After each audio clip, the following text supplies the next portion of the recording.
Friends, welcome to my TET class. Friends, आज हम पढ़ने वाले हैं पर्यावरण की ये जो बुक है हमारा पर्यावरण।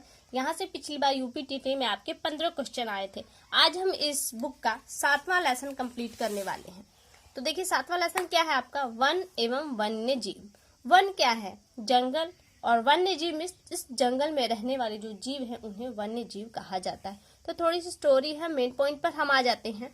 वन की डिफिनेशन क्या दी गई है, जहां सघन रूप में बड़े क्षेत्र में पेड़ पौधे और अन्य वनस्पतियां पाई जाती हैं उसे वन कहते हैं।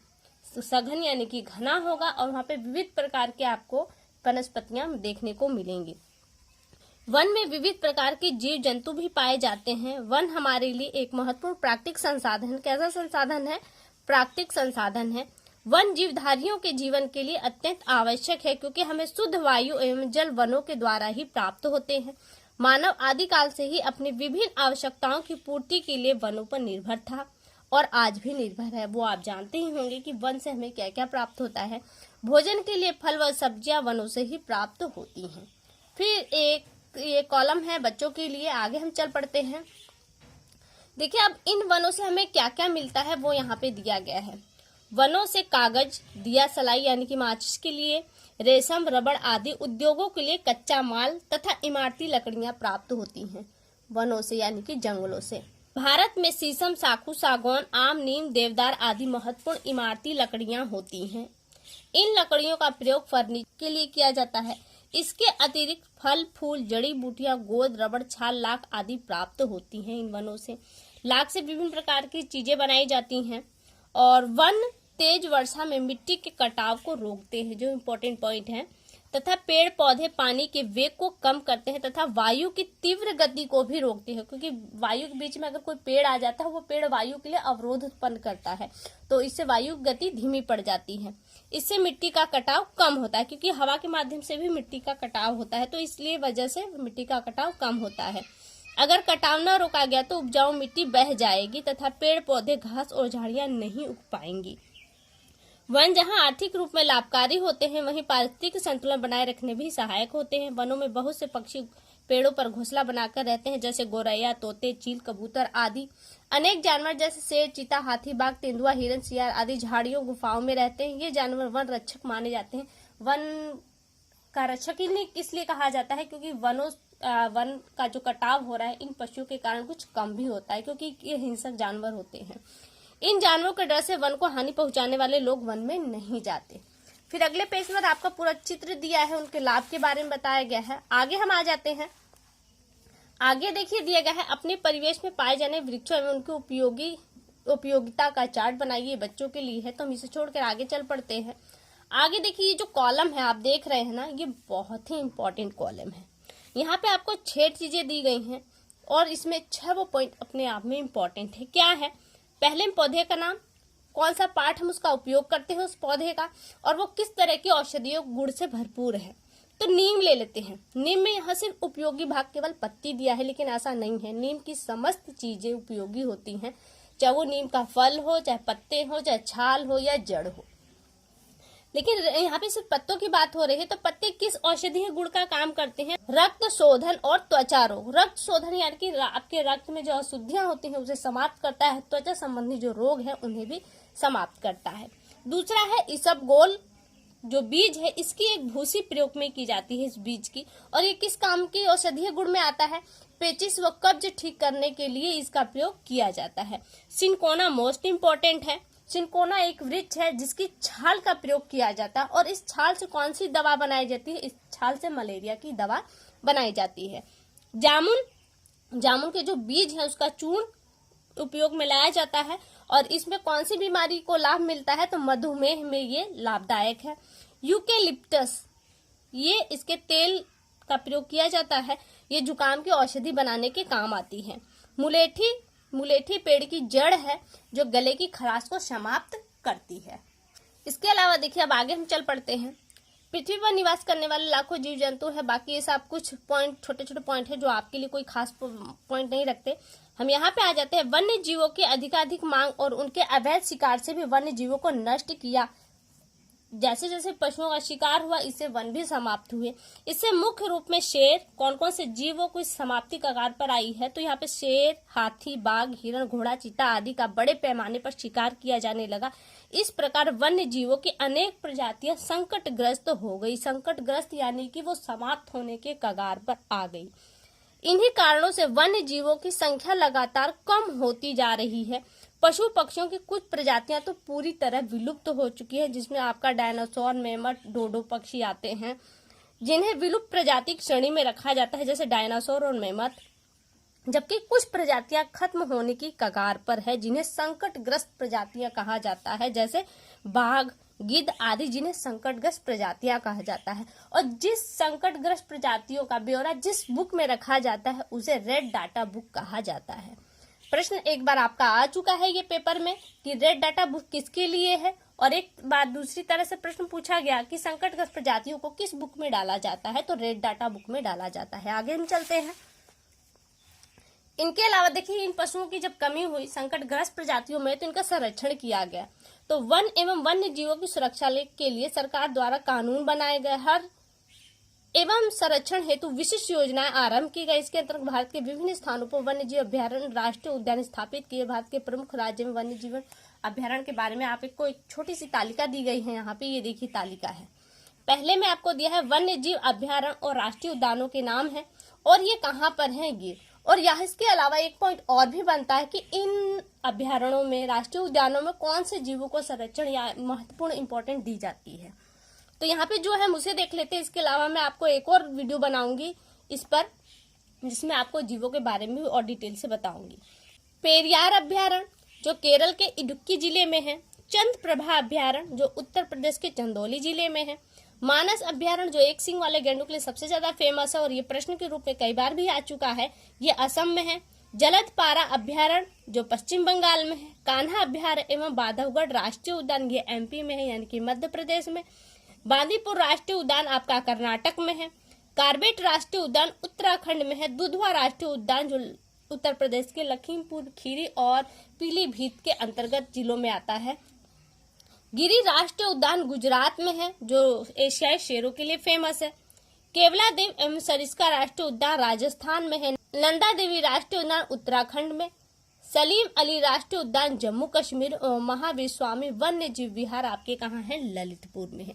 तो ये कहाँ पे है आपको ये भी याद करना है, इसलिए आपके लिए ये जो चार्ट है ये बहुत ही इंपॉर्टेंट है, इसे याद करिएगा। फिर आगे हम आ जाते हैं यहाँ पे कि वन जीवों के संरक्षण संबंधी कार्यक्रम, यानी कि सरकार इनके संरक्षण के लिए कौन कौन से कार्यक्रम चला रही है ताकि इनकी वृद्धि हो, तो इनको भी हम देख लेते हैं। लुप्त प्रजातियों का प्रजनन, यानी कि जो प्रजातियां अब समाप्त होने के कगार पे है, तो उनके प्रजनन केंद्र खोले गए हैं ताकि इनकी संख्या बढ़ाई जा सके। केंद्र कुकरेल वन लखनऊ में 1984-85 में स्थापित किया गया। प्रजनन केंद्र कुकरेल वन कहाँ पे स्थापित किया, लखनऊ में 1984 और 85 में।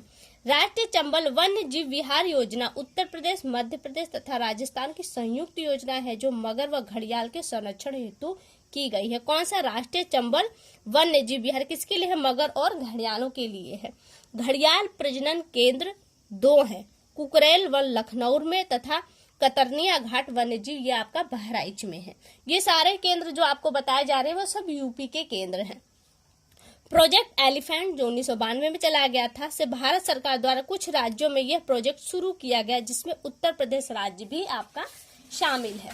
आगे देखिए, एलिफेंट रिजर्व बिजनौर व सहारनपुर जिलों के वन्य क्षेत्र में निर्माणाधीन है, जो यानी कि निर्माण का कार्य चल रहा है। इटावा के फिशर वन में बब्बर शेर प्रजनन केंद्र तथा लायन सफारी पार्क का निर्माण किया जा रहा है।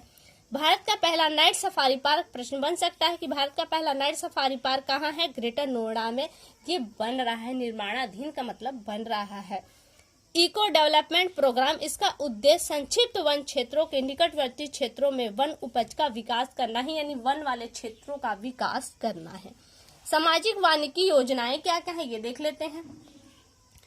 ऑपरेशन ग्रीन योजना प्रदेश के वृक्षारोपण के प्रोत्साहन एवं संवर्धन के लिए 1 जुलाई 2001 से यह योजना शुरू की गई थी। इसका उद्देश्य प्रदेश में हरित क्षेत्र का विस्तार एवं वन उद्योगों का उन्नयन करना था, यानी कि 1 जुलाई से ये मनाया जाता है 7 जुलाई तक।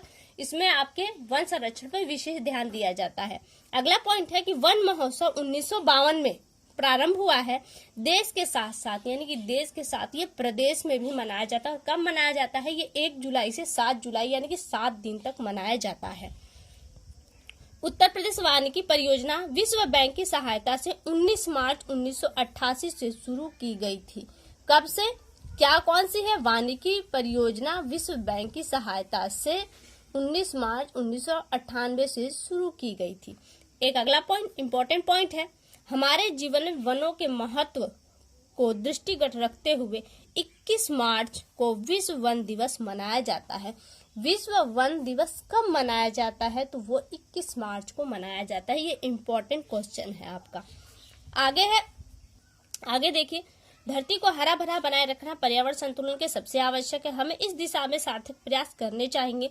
ये हमारा और आपका भी दायित्व है। हमें हरे वृक्षों की कटाई स्वयं नहीं करनी चाहिए तथा जहां तक हो सके दूसरों को ऐसा करने से भी रोकना चाहिए। आवश्यक हो संबंधित क्षेत्र के वन दरोगा या जिलाधिकारी कार्यालय को सूचित करना चाहिए। हम अपनी आवश्यकता के लिए पेड़ काटते हैं तो हमें अधिक से अधिक पौधे अवश्य लगाने चाहिए। देखिए, जरूरत के हिसाब से पेड़ों को काटा भी जाता है, लेकिन कहा जा रहा है कि जब आप काटिए तो अधिक से अधिक पौधे और लगाइए भी, यानी कि जो स्थान को आप रिक्त बना रहे हैं, पेड़ों की संख्या में जो कमी ला रहे हैं, उस कमी को आप पूरा कर दीजिए। और दिया है, हम अपनी आवश्यकता के पेड़ काटते हैं और आगे चले, जलाने के लिए लकड़ी का प्रयोग कम से कम करना चाहिए। साथ ही साथ हमें जानवरों के प्रति भी संवेदनशील होना चाहिए। संभव हो सके तो हमें उनकी देखभाल करनी चाहिए। यदि हम इन सब बातों का ध्यान रखते हैं तो हमारा पर्यावरण संतुलित रहेगा तथा हमारा भविष्य सुरक्षित रहेगा। तो यहाँ से आपका टॉपिक कंप्लीट हुआ। कौन सा पॉइंट इंपॉर्टेंट है वो भी मैंने बता दिया। अभ्यास में प्रश्न उत्तर है, इन्हें हम छोड़ देते हैं, आगे चलते हैं। रिक्त स्थान की पूर्ति है, इन्हें देख लेते हैं। वनों से हमें उद्योगों के लिए प्राप्त होता है, तो क्या प्राप्त होता है? कच्चा माल हमें प्राप्त होता है, कच्चा माल। आगे दिया है, वन जीव जंतु और पक्षियों के स्थान है। कौन से निवास है? निवास स्थान है, वो उनके निवास स्थान है। वन को प्रकृति कहते हैं, वन को प्राकृतिक संसाधन कहते हैं, संसाधन कहते हैं। को विश्व वन दिवस मनाया जाता है। किस दिन वन दिवस मनाया जाता है? 21 मार्च को 21 मार्च को विश्व वन दिवस मनाया जाता है। ये आपका इंपॉर्टेंट क्वेश्चन है। चंद्रप्रभा अभ्यारण्य स्थित है, कहाँ है? ये चंदौली जिले में, उत्तर प्रदेश के चंदौली जिले में स्थित है। आगे है, कुकरेल वन स्थित है, कहाँ स्थित है? वो आपका लखनऊ में, लखनऊ में। तो यहाँ से आपका खाली स्थान राइट रॉन्ग है, इन्हें भी देख लेते हैं। वन केवल जंतुओं को लाभ पहुंचाते हैं ऐसा नहीं है, वन सभी के लिए लाभदायक है। मनुष्य आदिकाल से ही वनों पर निर्भर था, अभी भी है और कल भी रहेगा। सिनकोला से मलेरिया की दवा प्राप्त होती है, तो ये पॉइंट सही है आपका। गिद्ध एक विलुप्त प्रजाति है, तो नहीं, गिद्ध एक संकटग्रस्त प्रजाति है जिसे रेड डाटा बुक में रखा गया है, इसलिए ये पॉइंट आपका गलत है। सागौन इमारती लकड़ी है, यह पॉइंट सही है। पशु पक्षियों की प्रजातियां जो खत्म होने की कगार पर हैं, विलुप्त प्रजातियां कहलाती हैं, तो ये पॉइंट गलत है। जो पशु पक्षियों की प्रजातियां समाप्त होने के, खत्म होने के कगार पर होती हैं, उन्हें संकटग्रस्त प्रजाति कहा जाता है। और जो प्रजातियां एकदम से समाप्त हो चुकी हैं, उन्हें हम विलुप्त प्रजाति कहते हैं, इसलिए ये पॉइंट आपका गलत है। आगे है, पेड़ पौधे वायु की गति बढ़ाने में सहायक होते हैं, नहीं, ये अवरोध उत्पन्न करते हैं जिससे वायु की गति मंद पड़ती है, इसलिए ये पॉइंट भी आपका गलत है। आगे है, वन पारिस्थितिकी संतुलन बनाए रखने में सहायक है, तो ये पॉइंट सही है कि पारिस्थितिक संतुलन आपका वनों के कारण है। इस वक्त जो वर्तमान स्थिति में असंतुलन देखने को मिल रहा है वो वनों की कमी के कारण ही देखने को मिल रहा है। मानव के हस्तक्षेप से वनों पर प्रतिकूल प्रभाव पड़ता है, तो ये पॉइंट भी आपका सही है। तो फ्रेंड्स, यहाँ से देखिए आपके ये टॉपिक कंप्लीट हुआ। अगली वीडियो में हम आपसे फिर मुलाकात करेंगे, तब तक के लिए नमस्कार।